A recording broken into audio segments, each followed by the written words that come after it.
जय हिंद। क्या हाल चाल, सब बढ़िया। चलिए आज हम लोग चर्चा करते हैं गति के समीकरणों के बारे में। पिछले वीडियो में हम लोगों ने देखा था गति तथा गति के प्रकार, उसके बारे में हम लोगों ने अच्छी तरह से अध्ययन कर लिया था। चलिए एक बार सभी लोग बता दें, क्या ऑडियो वीडियो सभी को क्लियर है? फिर हम लोग अपनी क्लास को रेगुलर रखते हैं। तो एक बार जल्दी से बता दीजिए, कमेंट कर दीजिए, क्या ऑडियो वीडियो सभी को क्लियर है? हाँ, सभी को ऑडियो वीडियो क्लियर है। एक बच्चा लिख रहा है कि सर गाने की आवाज़ आ रही है कोई की। बेटा वो हमारे यहाँ पे शादियाँ हो रही हैं बहुत ज़्यादा, तो यहाँ पर क्या है कि शादी का माहौल है, गाना बजाना तो होता ही रहता है कि नहीं? सुनाई दे रहा है कि नहीं, पहले ये बता दो एकदम से कि मेरी आवाज़ एकदम अच्छी तरह से सोनू निगम के जैसे आप तक पहुँच रही है या नहीं। उसमें एक गाना सुन लेंगे कि हमारी आवाज़ सुनेंगे? बताइए, गाना सुनेंगे या मेरी आवाज़ सुनेंगे? मेरी आवाज़ सुनेंगे सर, सभी लोग मेरी आवाज़ सुनेंगे, है कि नहीं? तो चलिए आज हम अपना लेक्चर 2 स्टार्ट करेंगे, और जिसमें हम लोग देखेंगे गति के समीकरणों के बारे में। गति को कुछ हम समीकरण द्वारा क्या करते हैं, प्रदर्शित करते हैं, जिन्हें गति के समीकरण कहा जाता है। तो गति के समीकरण हेडिंग लगा लीजिए, जल्दी लगा लें। इक्वेशन ऑफ मोशन, तो इसके 3 समीकरण हैं। कितने हैं? 3 समीकरण। आप सभी ने पढ़े होंगे अच्छी तरह से। तो यहाँ पर पहला समीकरण जो होता है वो होता है v बराबर u प्लस ए टी। क्या होता है? v बराबर u प्लस ए टी। दूसरा समीकरण की हम लोग बात करें, दूसरा समीकरण होता है s बराबर u t plus half a t square. तीसरा समीकरण होता है v स्क्वायर is equal to u square plus 2as। क्या ज़्यादा वॉइस आ रही है क्या गाने की? बताइए, गाने की ज़्यादा वॉइस आ रही है क्या? मेरी आवाज़ सुनाई दे रही है कि नहीं, पहले ही बताओ, नहीं तो हम लोग इस क्लास को बाद में करते हैं फिर। हाँ, कह तो रहे हैं कुछ कि आ तो सही रही है सर, कर लेंगे हम मैनेज। आज भर का है बस, कल तो हो जाएगी उनकी शादी, कल तो वो चले जाएंगे, है कि नहीं? तो हम लोग चर्चा करते हैं पहले समीकरण के बारे में। तो पहला समीकरण जो है, जहाँ पर आपको v दिखा, u दिखा, a दिखा, t दिखा, ये तमाम चीज़ें आपको दिखी, तो यहाँ पर v जो है वो क्या है? अंतिम वेग। क्या है? अंतिम वेग होता है। u क्या है? प्रारंभिक वेग।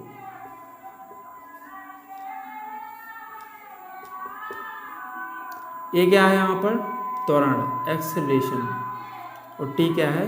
समय। तो ये सभी चीज़ें होती हैं पहले समीकरण में। तो यहाँ पर देखिए कि इनका जो v है, u है, क्या मतलब होता है? तो ये अंतिम वेग होता है v, u होता है प्रारंभिक वेग, a होता है त्वरण और t होता है समय। तो ये सभी चीज़ें आपकी होती हैं। यहाँ पर s जो है दूसरे समीकरण में, वो क्या है? विस्थापन है। विस्थापन क्या है? विस्थापन है। क्लियर है यहाँ पर? बाकी सब वही की वही चीज़ें हैं, सेम की सेम। क्लियर है? समझ में नहीं आ रहा है? तो यहाँ पर ये पहला समीकरण है, वो क्या क्या चीज़ें बताता है। तो यहाँ पर पहले तो यहाँ पर दिख रहा है क्या? वेग दिख रहा है। क्या दिख रहा है? वेग। और यहाँ पर दिख रहा है समय, उत्तर। तो पहला समीकरण हमें क्या बताता है? वेग और समय बताता है। अब दूसरा समीकरण के बारे में चर्चा करें तो हमको क्या दिखाई दे रहा है? s is equal to u t plus half a t square. 1/2 को हम लोग हाफ ए टी स्क्वायर भी नाम देते हैं। तो यहाँ पर हम लोग विस्थापन है और क्या देख रहे हैं? यहाँ पर विस्थापन, वेग और समय। क्या देख रहे हैं? विस्थापन, वेग और समय। तो दूसरा वाला आपका जो समीकरण है वो क्या बताता है? बताता है विस्थापन और समय को। क्या बताता है? विस्थापन और समय को बताता है, प्रदर्शित करता है। क्लियर है? तीसरा वाला जो समीकरण है वो हमें बतलाता है, वेग को बताएगा और क्या बताएगा? समय को बताएगा। किसको बताएगा? वेग और समय को। नोट करिए जल्दी से, क्या बताएगा? वेग और समय को। क्या बताएगा? वेग और समय और विस्थापन तीनों को बताएगा। किसको बताता है? विस्थापन को। और किसको बताता है? समय को। ये तीनों चीज़ें आपको समझ में आनी चाहिए। तो बता दीजिए ये सभी चीज़ें क्लियर हैं, पर हम लोग बढ़ते हैं।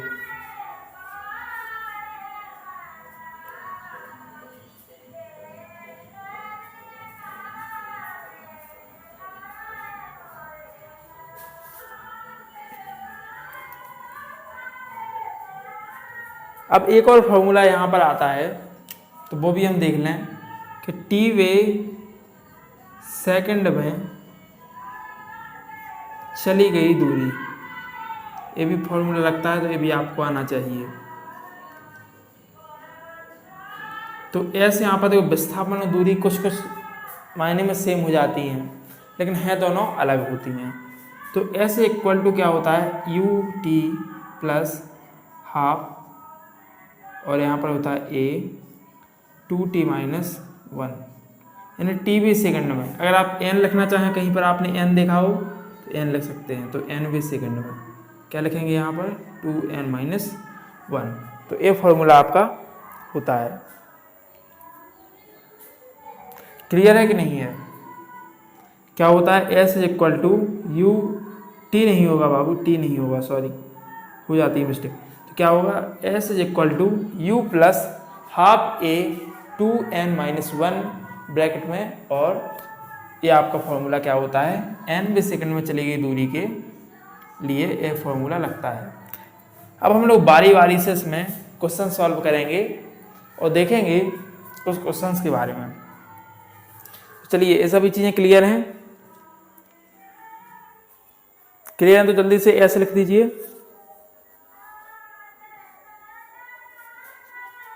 हाँ, कुछ केसेस में यहाँ पर हम लोग v बराबर u प्लस जी टी लिख देते हैं, इसको u plus G T square लिख देते हैं, 2g इसको h लिख देते हैं। तो वो आपको घबराना नहीं है, वो मैं बताता चलूँगा धीरे धीरे। क्लियर है कि नहीं? पहले ये बता दो।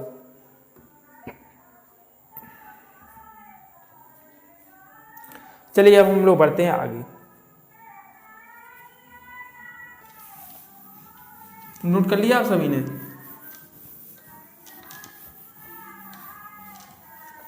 तो चलिए, तो आप लोग एक पॉइंट और नोट कीजिए, ऊर्ध्वाधर गति में समीकरण। क्या होता है? ऊर्ध्वाधर गति में समीकरण।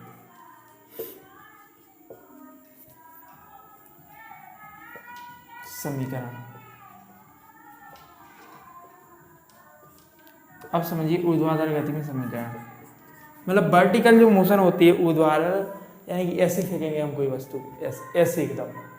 तो ऊर्ध्वाधर जो गति है एकदम वर्टिकल में, उसको उसके कुछ अलग समीकरण हो जाते हैं। उसमें कुछ अलग नहीं होता है अलग से, पर इतना रहता है कि आप समझिए पहले ऐसे कि जब आप कोई वस्तु को ऊपर की ओर फेंकेंगे, ऐसे फेंकेंगे, तो उसका प्रारंभिक वेग क्या रहेगा? शून्य रहेगा।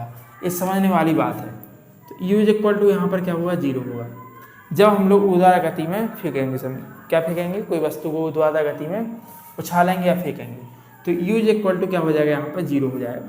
तो सूत्र आता है प्रथम समीकरण का, वो आ जाता है v is equal to g t. क्या जाता है? v is equal to g t. क्या आता है? v is equal to g t. अब पूछे कि g क्या है यहाँ पर, तो g होता है गुरुत्वीय त्वरण। क्या होता है? g गुरुत्वीय त्वरण।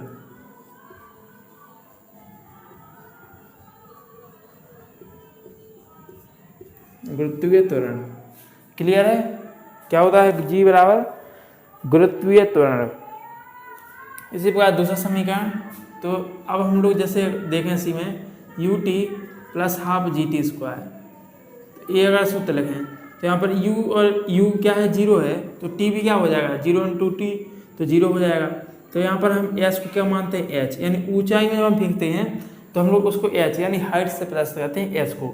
विस्थापन कितना होगा, दूरी के बराबर, ऐसे ऐसे ऐसे में, तो क्या होगा, वही वस्तु यहाँ से फेंकेंगे आप, तो ये ऊंचाई कहलाएगी, या क्या कहलाएगी, आपकी हाइट। तो क्या हो जाएगा यहाँ सूत्र, एज इज इक्वल टू क्या होगा यहाँ पर, यहाँ तो 0 हो जाएगा ये वाला टर्म, तो हो जाएगा हाफ जी टी स्क्वायर। अब बता दें यहाँ पर ये आपका दूसरा समीकरण हो गया। जब ऊर्ध्वाधर गति करेंगे, तीसरा समीकरण होगा v स्क्वायर बराबर 2gh। u क्या हो जाएगा, 0 रहेगा। इस समीकरण में आपका u बराबर क्या हो जाएंगे, 0 हो जाएंगे जब ऊर्ध्वाधर गति करेगा कोई पिंड। तो ये तीनों समीकरण थे। क्लियर है आप सभी को, पहले बता दीजिए। जब हम ऊपर की ओर फेंकते हैं तो उस स्थिति में ये क्या है, क्या होते हैं, उस स्थिति में आपके फॉर्मूले लगते हैं, इक्वेशंस लगती हैं। अब अगर हम ऊंचाई से नीचे आ रहे हैं तो जी का मान क्या होगा, जी का मान क्या होगा, जितना त्वरण है वो प्लस में लेंगे हम लोग, जब प्लस में लेंगे, क्या लेंगे, प्लस में। और ये क्या होगा आपका, जी का मान क्या होता है आपका, बढ़ते रहता है। हाँ, तो इतनी सी बात थी। तो यहाँ पर आपका क्या हो गया है, समीकरण हो गए हैं। अब हम लोग इसमें कुछ क्वेश्चन सॉल्व करते हैं, वो क्वेश्चन देखते हैं। तो चलिए अब हम लोग क्वेश्चन की ओर आगे बढ़ते हैं। न्यूमेरिकल से डरना नहीं है, न्यूमेरिकल अच्छी तरह होते हैं, सेहत के लिए होते हैं, हम लोग सॉल्व करते हैं उनको अच्छी तरह से। तो पहला यहाँ पर जो क्वेश्चन कहता है, क्या कहता है सर बताइए ना, क्या कहता है। तो पहला क्वेश्चन कहता है कि एक वस्तु को ऊपर की ओर फेंका जाता है, वह अपने उच्चतम बिंदु पर कितने सेकंड बाद पहुंच जाएगी। यदि प्रारंभिक वेग 50 सेंटीमीटर था तो इनने देखिए पहले ही दे दिया है, इशारा कर दिया है आपको कि u इक्वल टू 50 मीटर प्रति सेकंड है, यानी प्रारंभिक वेग क्या दे दिया है, 50 मीटर प्रति सेकंड। और t यहाँ पर क्या दिया गया है, t हम लोगों को क्या करना है, फाइंड करना है। बोल रहे हैं कि कितने समय बाद, बोल रहे हैं कितने समय बाद वह वस्तु वहाँ पर पहुँच जाएगी अपने उच्चतम बिंदु, यानी हाईएस्ट, यानी मैक्सिमम। जैसे कोई वस्तु यहाँ पर फेंकी तो यहाँ पर जैसे हाईएस्ट कब माना जाता है, जब वह अपने उच्चतम बिंदु यानी कि एकदम उसी पर पहुँच जाए। लास्टली देखो ये कोई वस्तु है यहाँ तक पहुँची, जैसे यहाँ से यहाँ तक फेंकी, जब यहाँ तक आके ऊपर जाने से क्या होता है, मान घटता है, त्वरण घटने लगता है। जब घटता है वहाँ पर तो हम लोग क्या कहते हैं, माइनस में लेते हैं त्वरण को, क्या लेते हैं, माइनस में लेते हैं। ये आप बात आपको ध्यान रखना है, एकदम क्लियर है कि नहीं। पहले तो इसका जो ये वाला पॉइंट होगा, जहाँ तक ये है वस्तु जा रही है, या वस्तु जा रही है, अब यहाँ तक जाते जाते जाते यहाँ तक पहुँच गई वस्तु, यहाँ तक पहुँच गई और यहाँ से फिर नीचे आएगी। तो यहाँ पर क्या होगा, ये मैक्सिमम क्या होगा, पॉइंट होगा आपका, उच्चतम बिंदु होगा। तो इस उच्चतम बिंदु में पूछ रहे हैं कि इस उच्चतम बिंदु में कितने सेकंड में वह पहुँच जाएगी। तो हम लोगों को क्या करना है, ज्ञात हाइट ज्ञात करना है। यहाँ पर क्या ज्ञात करना है, आपका क्या करना है, ज्ञात। अब उच्चतम बिंदु तक पहुँच जाएगी, हाइट नहीं सर, इसमें हम लोगों को सेकंड यानी कि समय ज्ञात करना है। क्या ज्ञात करना है, समय। तो हम लोग समय किस प्रकार ज्ञात करेंगे, समझिए। अब यहाँ पर हम लोग देखें तो यहाँ पर सीधा सीधा अगर हम लोग फॉर्मूला देखेंगे तो टी बराबर हम लोग यू बाई जी से भी कर सकते हैं। तो u कितना था, 50, और गुरुत्वीय त्वरण का मान क्या होता है, वैसे होता है 9.8, लेकिन आप यहाँ पर लगा सकते हैं मीटर प्रति सेकंड स्क्वायर, लेकिन आप यहाँ पर 10 रख सकते हैं सहूलियत के हिसाब से। समझ में आ रहा है। तो इन दोनों में से आप रखेंगे क्या, 10 मीटर प्रति सेकंड स्क्वायर। अब 32 फीट प्रति सेकंड स्क्वायर भी इसका मान होता है, अगर इसको अलग पूछा जाए तो ये भी आप लोग नोट कर लीजिएगा। 32 फीट प्रति सेकंड स्क्वायर ये मान भी कई बार पूछ लेता है कि गुरुत्वीय त्वरण का मान है, तो अगर फीट में दे दिया तो आप परेशान हो जाएंगे खामखा। तो यहाँ पर 32 फीट प्रति सेकंड स्क्वायर होता है गुरुत्वीय त्वरण का मान। तो हम लोग क्या रखेंगे यहाँ पर 10 मीटर प्रति सेकंड स्क्वायर। तो 10 यहाँ पर रख दिया तो 10 पंचे कितने हो गया, 50, यानी टी इज इक्वल टू क्या आ गया आपका, 5 सेकंड। क्या आ गया, 5 सेकंड, यानी 5 सेकंड बाद वस्तु कहाँ पर पहुँच जाएगी, अपने उच्चतम बिंदु यानी हाईएस्ट पॉइंट पर आपका पहुँच जाएगी। इस प्रकार आपका एक क्वेश्चन सॉल्व होता है। अब आप सोच रहे होंगे कि सर आपने कैसे किया, इस प्रकार कैसे लगा दिया आपने, तो आप समझते हैं। देखो v is equal to u plus क्या होता है g t, u plus a t होता है कि नहीं होता है, बताओ पहले। होता है, लेकिन जब हम ऊर्ध्वाधर में जाते हैं मतलब ऊपर की ओर, तो यहाँ पर क्या हो जाता है, माइनस का हो जाता है। क्या होता है, माइनस का, और जी, तो यू माइनस जी टी हो जाएगा। तो यहाँ पर जब हम लोग क्या करेंगे कि v बराबर क्या बोल रहे हैं यहाँ पर, v इज इक्वल टू क्या हो जाता है, जीरो हो जाता है।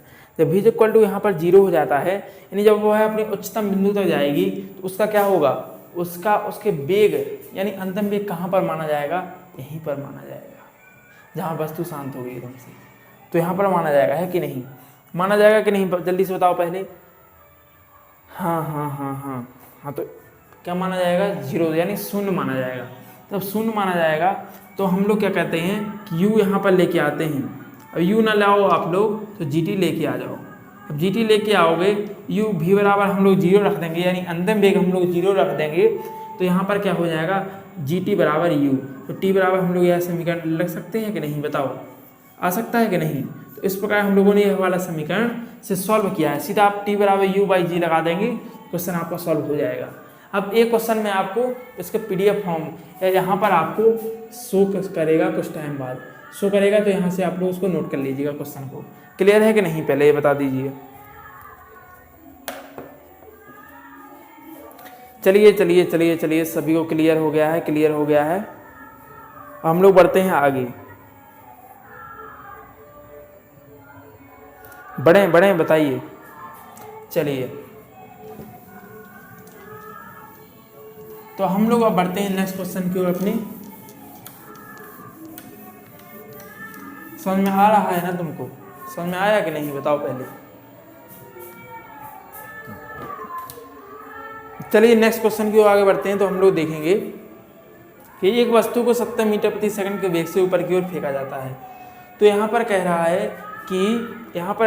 है कि एक वस्तु को 70 मीटर प्रति सेकंड के वेग से ऊपर की ओर फेंका जाता है, वह लौट कर पृथ्वी पर आएगी। तो टकराने से पहले उसका वेग क्या होगा, पूछ रहा है। टकराने से पहले उसका वेग क्या होगा, पूछ रहा है, क्या पूछ रहा है, टकराने से पहले उसका वेग क्या होगा। अब यहाँ पर पहले तो देखो समय नहीं दिया गया, पहले हम लोग समय निकालेंगे, इसका समय निकालेंगे। क्या निकालेंगे सर, समय निकालेंगे। तो सूत्र क्या होता है, v बराबर u माइनस जी टी। क्या होता है, u माइनस जी टी। तो हम लोग u माइनस जी टी यानी कि पहले क्वेश्चन यहाँ पर कौन सा लगा रहे हैं, दूसरा क्वेश्चन हम लोग दूसरा सॉल्व कर रहे हैं। तो यहाँ पर कहा गया है कि एक वस्तु को 70 मीटर प्रति सेकंड के वेग से ऊपर की ओर फेंका जाता है। तो पहले हम लोग इसमें क्या करते हैं, पहले अपना निकालते हैं, हम लोग समय निकालते हैं। समय हमारा अच्छा चल रहा है सर, तो v इज इक्वल टू क्या होता है, u प्लस ए टी। सूत्र आपने पढ़ा है कि नहीं, होता है कि नहीं। अब हम लोग यहाँ से क्या करेंगे, यहाँ पर माइनस क्यों लगाएंगे, माइनस इसलिए लगाएंगे क्योंकि हम लोग ऊर्ध्वाधर फेंक रहे हैं, ऊपर फेंक रहे हैं समीकरण, है कि नहीं। ऊपर फेंक रहे हैं जब, तो कोई वस्तु को, तो क्या होगा कि u माइनस जी टी, यानी अब अंतिम में यहाँ पर जीरो हो जाएगा, अंतिम में क्या हो जाएगा, जीरो हो जाएगा।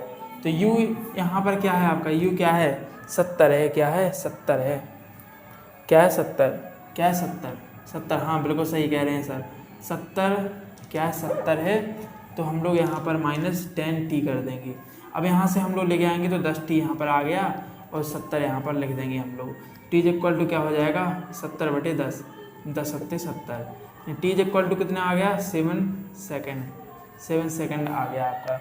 जब 70 सेकंड यानी 7 सेकंड यानी 7 सेकंड आ गया। अब हम लोग बढ़ते हैं, तो हम लोग देखेंगे, क्या देखेंगे, ये हम लोगों ने सॉल्व कर लिया। तो u बराबर, अब हम लोगों को क्या पता चला गया, देखो t हमारे पास आ गया है, कितना आ गया, 7 सेकंड। अब यहाँ पर जब हम लोगों ने वस्तु फेंकी ऊपर की ओर, तो u बराबर क्या रहेगा, यहाँ पर जीरो रहेगा। क्या रहेगा, जीरो। क्यों रहेगा जीरो, क्योंकि जब हम कोई वस्तु को फेंकते हैं तो पहले क्या होगा, पहले ब्रह्मावस्था में थी कि नहीं, पहले तुम ही फेंके हो कि नहीं। तो पहले जब हम कोई वस्तु फेंकते हैं ऊपर, तो वहाँ पर हम u बराबर जीरो लेते हैं। तो यहाँ पर हम लोग देखें, अब हम लोग देखते हैं v इज इक्वल टू। तो v इज इक्वल टू सूत्र हम लोगों का क्या आता है, देखो, तो v बराबर आता है u प्लस जी टी। क्या आता है, u प्लस जी टी। यही आता है कि नहीं आता है, पहले ये बता दो, आता है, क्लियर है। हाँ, तो 0 प्लस 10 इंटू टी 10 सत्तर 70 v इक्वल टू 70 मीटर प्रति सेकंड। ये आपको बता दिया गया है। टकराने से पहले उसका वेग क्या हो जाएगा 70 मीटर प्रति सेकंड। क्लियर है कि नहीं तुम लोगों को? बताओ पहले। क्लियर हो तो अब हम लोग आगे देखते हैं।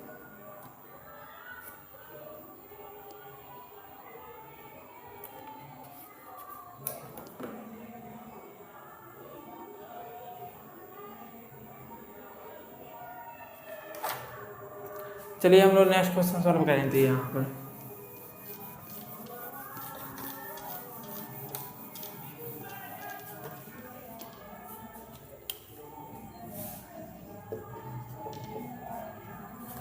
तो तीसरा हम लोगों का क्या है क्वेश्चन कि एक वस्तु को 82 मीटर प्रति सेकंड के वेग से ऊपर की ओर फेंका जाता है।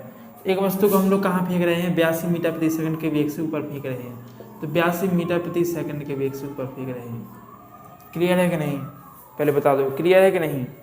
तो कह रहा है कि वह कितने समय बाद अपने अधिकतम ऊंचाई पर पहुंच जाएगी। उससे क्या वह कितने समय बाद अपने अधिकतम ऊंचाई पर पहुंच जाएगी। तो टी वह पूछ रहा है और कुछ दिया गया है। हाँ, अगर हम लोग देखें तो जी इक्वल टू क्या होगा यहाँ पर 10 मीटर प्रति सेकंड स्क्वायर, क्योंकि वही आपको गुरुत्व के त्वरण इसमें काम करेगा। क्या करेगा? गुरुत्व के त्वरण इसमें काम करेगा। तो टी बराबर हम लोग सीधा सीधा सूत्र लगा देते हैं। यहाँ पर टी बराबर लगेगा यू बाई जी। तो यू कितना है यहाँ पर 82 और अपॉन में क्या कर देंगे 10। तो 10 8.2 मीटर प्रति सेकंड सेकंड। क्लियर है कि नहीं? ये क्वेश्चन आपका यहीं पर सॉल्व हो गया जल्दी से। इसमें कुछ था नहीं, नॉर्मल सा क्वेश्चन था। हम लोग क्वेश्चन नंबर आगे बढ़ते हैं और चौथा क्वेश्चन देखते हैं यहाँ पर। चलिए पहले बता दो क्लियर है कि नहीं तुम लोगों को? क्लियर है। अब हम लोग आगे बढ़ते हैं। तो क्वेश्चन नंबर हम लोग देखते हैं 4। क्वेश्चन नंबर क्या देखते हैं? कितना हो गया हम लोगों का? अरे सर क्वेश्चन से क्या होता है? क्वेश्चन से बहुत कुछ होता है बच्चा। क्वेश्चन नंबर 4 आपको सीरियस लगा के देना पड़ेगा क्वेश्चन को। तो एक पिंड ब्राह्मणावस्था से क्या कह रहा है कि एक पिंड ब्राह्मणावस्था से 2 मीटर प्रति सेकंड स्क्वायर, एक वस्तु है या एक पिंड है तो ब्राह्मणावस्था से 2 मीटर प्रति सेकंड स्क्वायर के एक समान त्वरण से चलना शुरू किया है। तो 2 मीटर प्रति सेकंड स्क्वायर ने पहले ही त्वरण दे दिया हम लोगों को। हमको ज़्यादा डीप में नहीं जाना है, हम लोगों को अपना क्वेश्चन सॉल्व करके आगे निकलना है कि नहीं? तो हम लोग ए बराबर 2 मीटर प्रति सेकंड स्क्वायर देख लिया है यहाँ पर। अब हम लोग आगे क्या मिला कि 2 सेकंड में पिंड द्वारा दूरी तय क्या होगी। तो 2 सेकंड में पूछ रहा है कि दूरी कितनी होगी दूरी बताइए। क्या पूछ रहा है? एस पूछ रहा है। तो सबने सूत्र पढ़ा है कि नहीं पढ़ा है? बताओ। एस बराबर u t plus half a t square सूत्र पढ़ा है कि नहीं तुमने? बताओ। तो एस बराबर u t plus half a t square सूत्र पढ़ा है तो लगा दो, क्या दिक्कत है? यू क्या है यहाँ पर? प्रारंभिक वेग क्या होगा? 0 होगा। क्या कहा था हमने? जब ब्राह्मणावस्था से कोई वस्तु चलना प्रारंभ करती है तो उसका प्रारंभिक वेग यानी एक जगह पहले खड़ी है। तो ब्राह्मणावस्था में तो एक जगह पहले कैसी थी? ब्राह्म में थी। तो ब्राह्म में क्या होगा? u बराबर 0 होगा। क्या होगा? u बराबर 0 होगा। तो यहाँ से पूरा टर्म 0 हो जाएगा। तो 1/2 इंटू ए कितना है यहाँ पर? 2 मीटर प्रति सेकंड स्क्वायर और 2 का स्क्वायर कर दीजिए यहाँ पर। टी बराबर कितना है? 2। तो यहाँ पर हो जाएगा 2 से 2 खत्म हो जाएगा और 4 आ जाएगा मीटर। दूरी कितनी आ गई सर? 4 मीटर। कितनी आ गई? 4 मीटर। क्लियर है ये वाला क्वेश्चन? चलिए हम लोग नेक्स्ट क्वेश्चन देखते हैं यहाँ पर। एक और क्वेश्चन सॉल्व करते हैं यहाँ पर, फिर हम लोग देखेंगे। हाँ, तो अब हम लोग देखते हैं क्वेश्चन नंबर 5। क्वेश्चन नंबर हम लोग 5 देखें तो क्या होता है? स्थिर अवस्था से शुरू होने के बाद एक नाव एक सीधी रेखा में नियत दर से 3 मीटर प्रति सेकंड के स्क्वायर के त्वरण से 8 सेकंड तक गति करती है। तो सीधा सीधी कह रहा है यहाँ पर कि 3 मीटर प्रति सेकंड के स्क्वायर से त्वरण। अब आप ज़्यादा मत सोचिए, सीधा 3 मीटर प्रति सेकंड स्क्वायर यानी कि ए इक्वल टू आपको 3 मीटर प्रति सेकंड स्क्वायर दे दिया गया है। क्या दे दिया गया है? 3 मीटर प्रति सेकंड स्क्वायर के त्वरण से 8 सेकंड तक गति करती है। यानी 8 सेकंड तक क्या दिया गया है? टाइम दिया गया है। सीधा सीधी आप लोग जल्दी समझ में आ रहा है कि नहीं तुमको? इस समय के दौरान नाव द्वारा तय की गई कुल दूरी ज्ञात कीजिए। यानी एस ज्ञात करना है हम लोगों को। क्या फाइंड करना है? एस फाइंड करना है। और आप समझते हैं कि एस बराबर सूत्र क्या होता है? You t plus half a t square. यही होता है कि नहीं तुमको? बताओ।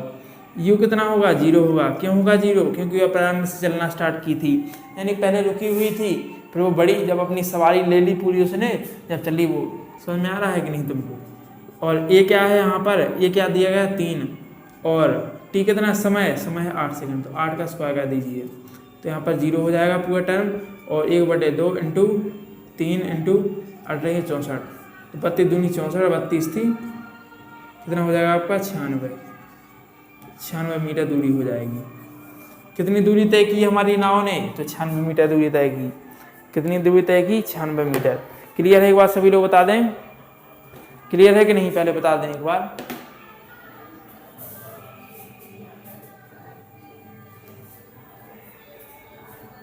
चलिए सभी लोगों को क्लियर है।